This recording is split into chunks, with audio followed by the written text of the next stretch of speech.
enemies came up against me, they stumbled and fell. Israel, our enemies shall fall. It's war time. Take back our kingdom. Take back our crown. God, in these last days, is going to raise you so-called black natives and the Spanish out of the land of your captivity if you repent and keep His law. Who's the king? The Black Messiah. That's right. The Black Messiah. That's right. Taking me. Now I got my brothers and we thousands deep. Which one of you devils wanna bad with me? Christ smash! On these bastards, some heathens run. And them church girls who never loved you but steady coming. Time to transform the water forever run. Giving H2O to your soul, your spirit sunken. It's wartime, Israel don't back down. Lines on my eyes like they my eyebrows. Days is not small but soon gon' bow down. The gods gon' rise up and take back our crown.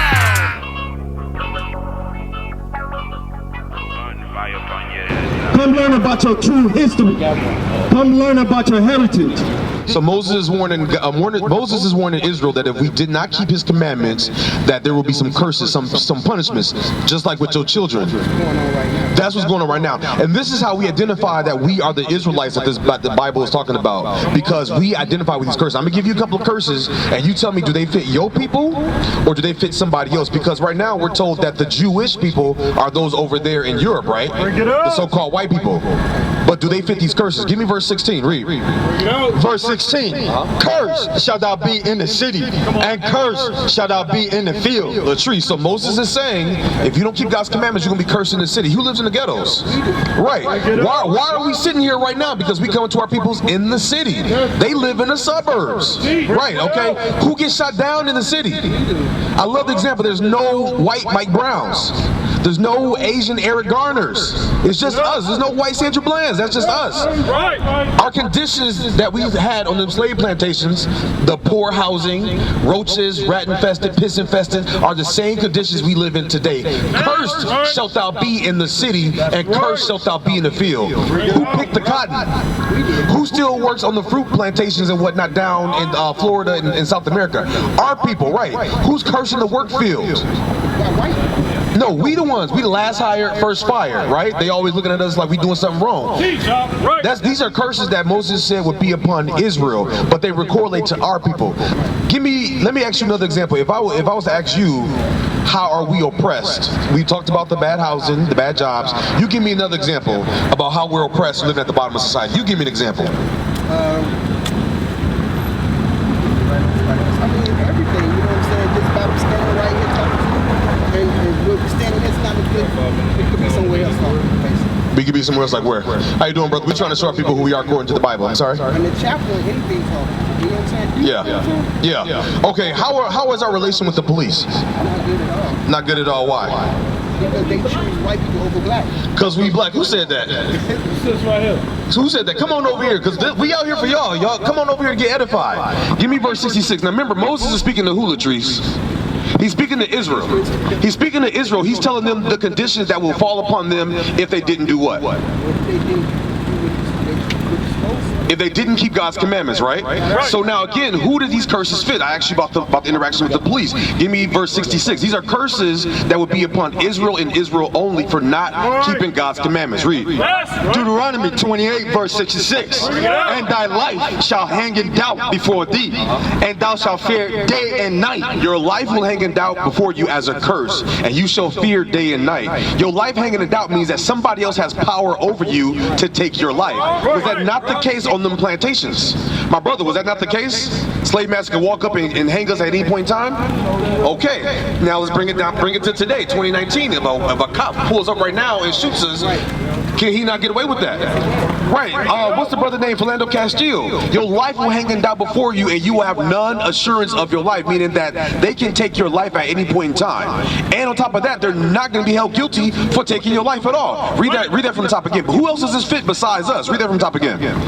And thy life shall hang in doubt before thee, and thou shalt fear day and night, and shalt have none assurance of thy life. In order for you not to have assurance over your life means that somebody else has to have power over your life, over you, right? We're not on the plantations as we were back in 1619, but they still dictate, again, where we live, they dictate where we work, and they can dictate whether we live or die, because they are the ones who can come up and kill us at any point in time. Hold that, give me Zechariah 11. You know what I want.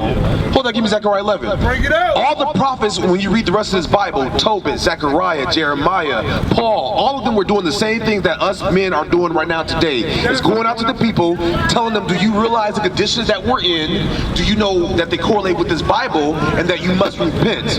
Remember, Moses told us through God that the reason why we will be cursed is because we were breaking God's commandments. So to stop the curses, go back to keeping God's commandments. Absolutely, that's all it is. Now, we were talking about getting shot down by the police, no justice, no peace, them not being persecuted. That's the same thing Zechariah said. This is your brother right here, read. The book of Zechariah, chapter 11, verse 5. Whose possessors slay them. The Caucasians right now are our possessors, whether we want to accept it or not, whether we want to believe it or not. Again, they're the ones who dictate where we live, where we work. Our possessors slay us. Another word for slay is what? Kill, absolutely. Whose possessors kill us, read, and hold themselves not guilty. No, Sandra Bland's killer went to jail. Hold themselves not guilty. Eric Garner's killer, the cop, just went to jail, right? Hold themselves not guilty. You said, really? You know damn well he ain't go to jail. I'm being sarcastic. They hold themselves not guilty. Read, finish that out. And they that sell them say, blessed be the Lord, for I am rich. And they that sell them, I mean the Caucasians who sold us, the other nations who sold them, says, bless God. Bless God, because I'm rich. God has allowed me to do all this stuff. Read. And their own shepherd pitied them not. And our leaders have nothing to do to help us out of our conditions, out of our captivity. Go back to Deuteronomy 28. This is how you know you are an Israelite according to this Bible. Remember, we couldn't find black in the Bible. We can't find African American in the Bible. We can't find colored in the Bible. We can't find Negro in the Bible. But you can find your God-given name, which is an Israelite. Israelite, because no other people can say they fit these curses to a T. My brother, no other people can say they went through the same things you went through, just like you just said a minute ago. How do we get over here from Africa? Come on, what kind of boats? Cruise ships? Slave ships, right? Did you know that was in the Bible? You knew that was in the Bible, so how does that correlate? Your history in the Bible, how does that correlate then? It does, it does. So right now we're reading the curses that Moses said would be upon Israel, right? Now here's another curse that Moses said would happen to Israel. Read. Deuteronomy 28, verse 68. And the Lord shall bring thee into Egypt again with ships. That's heavy right there. God would bring Israel into Egypt again with ships, slave ships. Now, remember I read to you earlier, God delivered us out of Egypt, out of the house of bondage. So we were, at this point in time, we were just walking out of Egypt. That's synonymous with bondage and with slavery. If that was across sand in a desert. So if we were going to go back to physical Egypt over in Africa, we would have just walked right back in there. He said, no, I'm going to send those same conditions to you. I'm going to send you in that same condition, but I'm going to do it by slave ships. Hold that sign up for me. I'm gonna take you back into bondage with slave ships. What other nation went into slavery on slave ships but us? So I'm gonna take you from your homeland and you're gonna be scattered all around the world by slave ships. Who else does that fit? Nobody else but us. That's why I asked you, how does our slavery being in the Bible that you said you knew, how does that relate? Because Moses said that would only happen to Israel. Israel would be the only ones going into slavery on slave ships. Read that from the top again so we don't lose the thought. And the Lord shall bring thee into Egypt again with ships, by the way whereof I spake unto thee. Thou shalt see it no more again. And there, when you get off them slave ships, America, South Africa, Europe, or wherever else they took us on slave ships, there, when you get off them slave ships, read, ye shall be sold unto your enemies. Your friendly neighborhood white man. Your enemies. For bondmen, for slave men, and bondwomen, and slave women. Moses is telling Israel, if we don't keep God's commandments, these are the punishments God will put upon us. Who else fits these curses? And the Lord shall send thee into Egypt again with ships. Right. finish that out. And no man shall buy you. Now, obviously, if we were sold on auction blocks, how could it mean that no man shall buy us? When it says to buy, it's talking about to redeem us out of our predicaments. Give me Lamentations 4, verse 17. That's why we had the Marcus Garveys, we had the Malcolm X, the Martin Luther Kings, the Black Panthers, the Black Lives Matters. Everybody has been marching and protesting about the same thing, yet our conditions are still the same. No man's going to be able to redeem you out of your conditions. The reason why is because God said, I'm going to do that to you. That's right. Nobody's going to do that to you. Nobody's going to be able to deliver you, no matter how many times we fight back, no matter how many times we get guns and arms ourselves. God said, I'm punishing you. And so the only way to get off your punishment is to do what I told you to do in the first place. But let me show you marching and praying. We've been marching and praying since the beginning of time. This is written by Jeremiah, your brother. Read The book of Lamentations, chapter 4, verse 17. This is how you know this is our book, because if you was to write down the conditions that was happening to your people in 2019 that correlate to the Israelites who were writing about their conditions 2,000-3,000 years ago, nothing is new under the sun. Read. Lamentation 4:17. As for us, the Israelites, the so-called blacks, Hispanics, Native Americans, read. Bring it up. Our eyes as yet failed for our vain help. Our eyes have yet failed for our vain help. We shall overcome someday. Our eyes have yet failed for our vain help. Read. In our watching, we have watched for a nation that could not save us. The Million Man March and so forth. We always march to our oppressors. We're looking for a nation who's oppressing us to save us, and that's not going to happen. That's right. Jeremiah is saying the same thing that we're doing right now today. Because you remember why we will be cursed, Latrice? Do you remember why we will be cursed? We wasn't doing what God told us to. There we go. All praises. Give me Ezekiel chapter 18. All praises. There's a lot more curses in there that help us identify that we are the Israelites.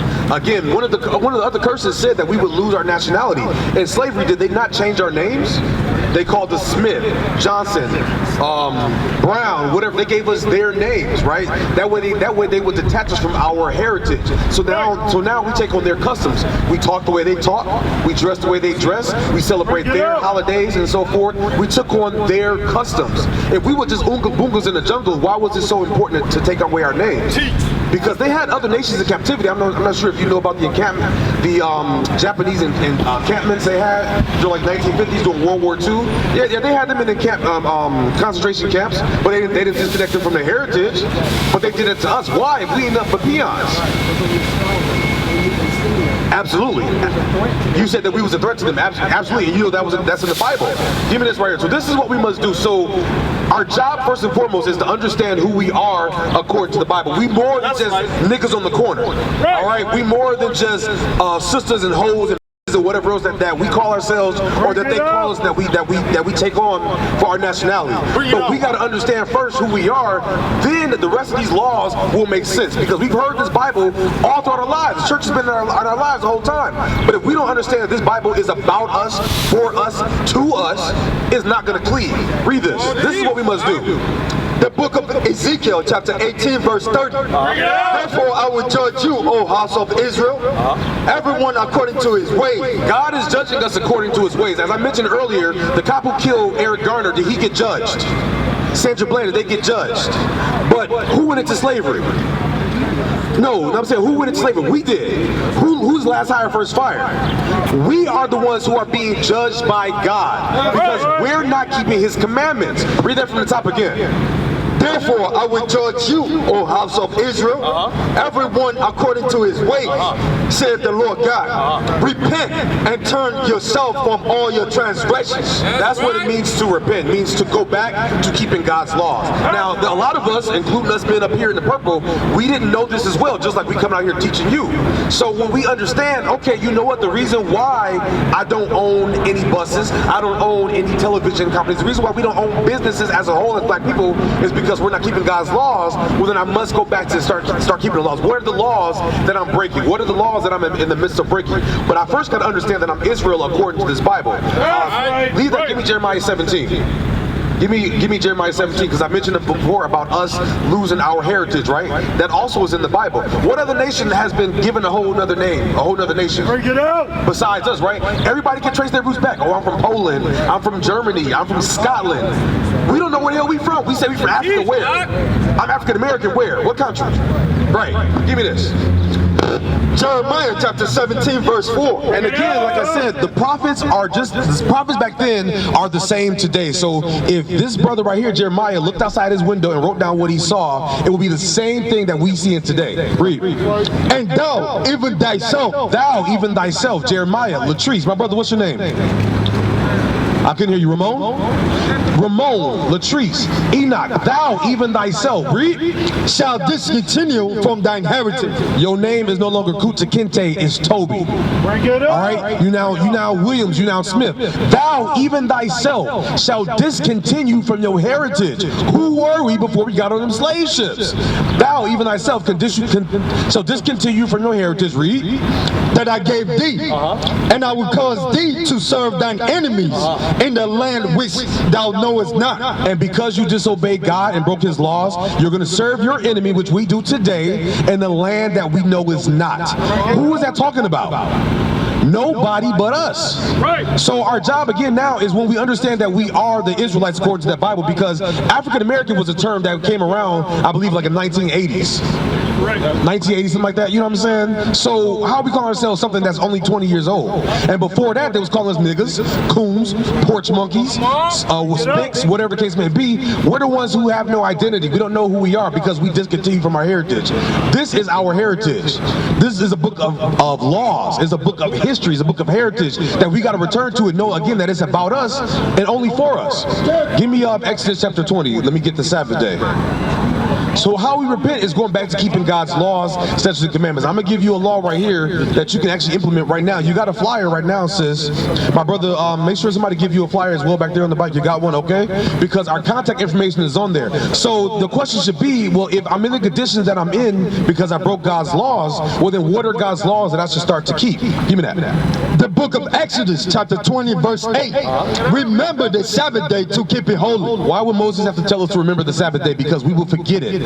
Like Jeremiah said, we would discontinue from our heritage. We will forget who we were. So at some point in time, it was going to be told back to us to remember the Sabbath day. Read. 6 days shalt thou labor and do all thy work. But the 7th day is the Sabbath of the Lord thy God. Ramon, you know what day the Sabbath is? According to this, it says 6 days shall you work, but the 7th day is a Sabbath of rest. Do you know what day that's referring to, Ramon? You said again? Saturday. All praise to the Most High. Absolutely. So today is God's Sabbath day because the week starts on Sunday, the first day of the week. 6 days later, you got Friday. The 7th day is the Sabbath day. That's so we're supposed to keep today as a Sabbath day. The Bible tells it's okay. You can drop that. The Bible tells us on the Sabbath day we're supposed to convocate, get together. That's why I made sure that you got the flyer because our number's on there. Also, we can give you our address as well because we're supposed to convocate. This world right now teaches us to sin all the time. There's so much wickedness out here to keep us in the midst of sin. So convocating helps us to stay strong in our beliefs, stay strong in our convictions. But we're also on the Sabbath day, we're not supposed to buy, we're not supposed to sell, we're not supposed to cook, we're not supposed to work. That's how we keep the Sabbath day holy. Give me Leviticus 21 and 5. Another thing that we're supposed to do as far as laws are concerned when it comes to men is we're supposed to wear a beard. Ramon, did you hear about that before? Okay, all praise it. I'm going to let the Bible speak that way. It's not my own words that are coming out. Read. Leviticus chapter 21 verse 5. They shall not make baldness upon their head. So we're not supposed to shave our heads. We're not supposed to have the Michael Jordan look, all right? We're supposed to, because these are customs that the other nations have. So we're not supposed to shave our heads. It's a law. Read. Neither shall they shave off the corner of their beard, nor make any cuttings in their flesh. So shave off the corners of your beard. So as you see right up here, these brothers up here all have beards on their faces. You know what I'm saying? If you can't grow a beard, you can't grow a beard. But you're not supposed, if you do grow a beard, you're not supposed to shave it. That's also a commandment that God told us not to break. We're not supposed to shave into our beard. You can line it up, you can make it look good, but you're not supposed to go into your natural line. So that's all up here, and that's all down here. So from here on out, I don't know, you can grow a beard, right? Look like you got a shadow. So from here on out, now that you know this law, God's going to hold you accountable for that because he's reaching out to you right now, letting you know through his prophets, this is who you are, this is what you must do. I made you a holy people separate from everybody else, so you're not supposed to do what they do, you're supposed to do what I told you to do. do. Cuttings on your flesh goes into tattoos. So again, we all came from sin. We all didn't know these laws. So now that you know it, you're not supposed to get any more tattoos, markings on your flesh at all. For the dead, rest in peace, you know, little Boosie or little whoever else case may be. That's not our custom. Those are not our ways. Give me Deuteronomy chapter 4 in verse 5 and 6. Because right now, the Bible talks about in Hosea that we have no image. Right now, you ask that man about who we are, I think he could say we just a bunch of niggas. They don't even, you know what I'm saying? They don't look at us as nothing at all. God said we the greatest people on this earth, but because we wait from his laws, they look at us like we garbage. But if we start keeping God's laws, something simple as growing your beard, keeping the Sabbath, marrying our sisters, not treating them like whores, taking care of our families while you're supposed to, this is how we would look in front of the other nations. Read. Deuteronomy chapter 4 verse 5. Behold, I have taught you statutes and judgment, even as the Lord my God commanded me, that ye should do so in the land whither ye go to possess it. Moses is reminding us, I taught you the laws that God gave us. Wherever you go, you're supposed to keep the laws. So while we're here in America, Babylon the Great, we are still to keep our laws, which is why you see us wearing fringes, which is why you see us with our beards, because we're still going to keep God's laws. Read.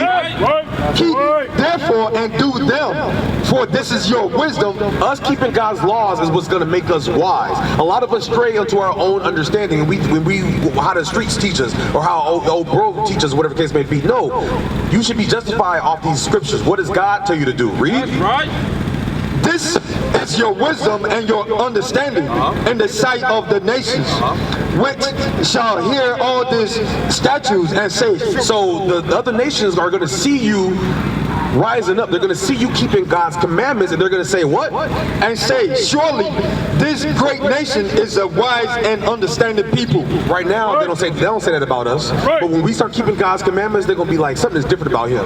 He ain't talking about holes like he's supposed to. He ain't talking about what basketball game was on last night. He's talking about getting his people in order and repentance so we can get up out of this captivity.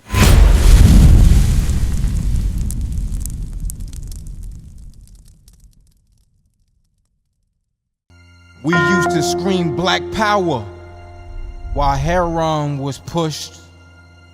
But at the end of the day, nothing's in vain. IUIC has been given a vision. The tents of Judah has risen. Many has attempted the mission. Minor murmuring, omitting, and missing the mark. Just reading that he had the flame of fire in his eyes gave us the spark. We on Paul's mission. We out on the road, purple and gold, from Mexico, Cuba, Haiti, Ghana, Sierra Leone. 144,000 boots banging, concrete crackling. These are how men repented at heart. The scriptures is proof. IUIC, we deliver the truth.